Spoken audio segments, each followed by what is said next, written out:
দাদা, আমার কলেজের খরচার টাকাটা রেখে যেও। ঠিক আছে, আমি তোর বৌদির কাছে রেখে যাব। তোমার কাছে যে টাকা রয়েছে ওখান থেকে বোনকে 1000 টাকা দিয়ে দিও। আচ্ছা ঠিক আছে। বৌদি, হ্যাঁ, ও দাঁড়াও, তোমার দাদাই 800 টাকা দিয়ে গেছে, এটা দিয়ে চলতে বলেছে। দাদা 1000 টাকা রেখে গেল, বৌদি আমাকে 800 টাকা দিল।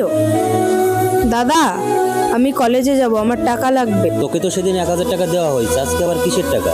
বৌদি তো আমাকে 1000 টাকা দেয়নি, বৌদি তো আমাকে 800 টাকা দিয়েছে। সাথী, আমি না 1000 টাকা রেখে গেছি, তুমি 800 টাকা দিয়েছো। হ্যাঁ, আমি 800 টাকা দিয়েছি। অত টাকা কিসের? এমনিতে দাদার ঘাড়ের উপর বসে খাচ্ছে, এত বড় হয়েছে ইনকাম করে খেতে পারে না। সাথী, মুখ সামলে কথা বলো। সাথী, তুমি ভুলে যেও না ও আমার বোন, আর ও টাকা কথা থেকে পাবে। আমি ছাড়া, তুমি ছাড়া কে আছে ওর? তুমি ওর সঙ্গে কেন এরকম করছো? তোর কলেজে দেরি হয়ে যাবে, তুই টাকা নিয়ে কলেজে চলে যা। দেখো সাথী, ওর সঙ্গে এরকম করো না। হ্যাঁ, এটা আমার ভুল হয়েছে, ওকে আমার নিজের বোন হিসেবে ভাবা উচিত ছিল।